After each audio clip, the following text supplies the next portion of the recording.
Hello, my name is Mike Roberts. I'm going to talk about the BloodCounts Consortium, one of the previous prize winners of the Trinity Challenge, and give an update on our progress so far. And obviously, thank you to everyone for organising this today, particularly the Trinity Challenge and any of the partners here.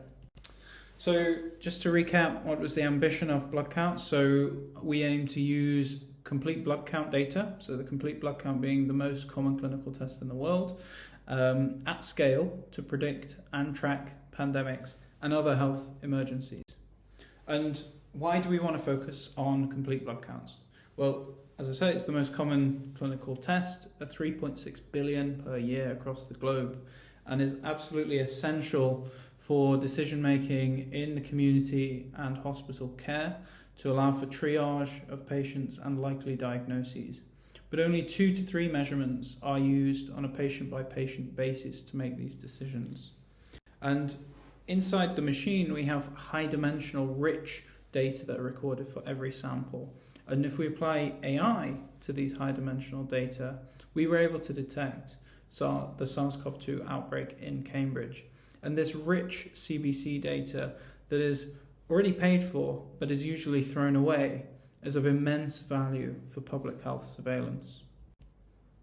So why does our solution work? Well, infection causes profound changes in the characteristics of the immune cells in the blood.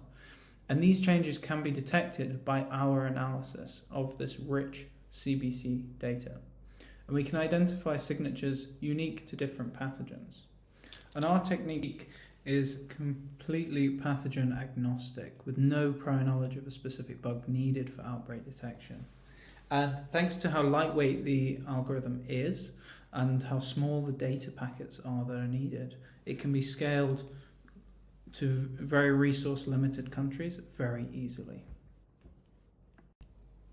So the BloodCounts Consortium would be nothing without our partners, and we have really lucky to have a group that spreads from Europe through Asia, Africa, and this really gives us a diverse data set, but also a diverse thinking in how we apply the algorithms. So we need to be able to apply these algorithms in very resource limited settings as well as high resource settings.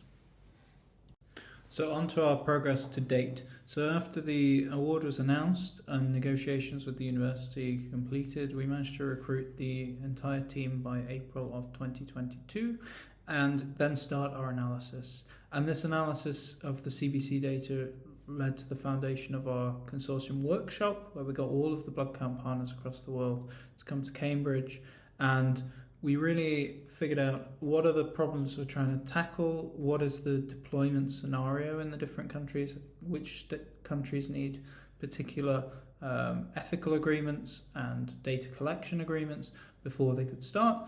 And since then, we have also put together an ethics document, which was approved last month. Very excitingly, this allows us to start analysing the data across UCLH, BARTS and CUH here in the UK, and this ethics is going out to all the local partners across the globe. And finally, our next step, so we'll be continuing building the collaboration with our existing international partners and taking in new partners. In addition, we'll be getting local ethical approval at far more sites across the globe and starting data collection at those that we haven't already.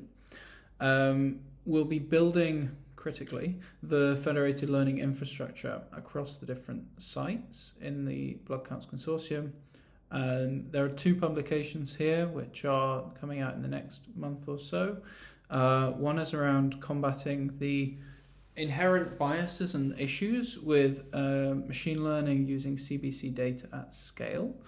And then the second is a review of federated learning methodologies and coming up with the best practice for using federated learning in the way that we want to use it as well. And then we can follow that best practice when we build our system. And our ask to everyone here is just 2 simple things. So one is advice on long-term capacity building for the project. We have a lot of problems we could tackle and a lot of partners that we could enroll in the project. and just understanding strategically what would be important for us and what approach should we take. And then anyone with expertise working with low and middle income countries for data projects will be invaluable to us to understand any future long-term deployment considerations we need to make. And I thank you so much for the invite to talk today.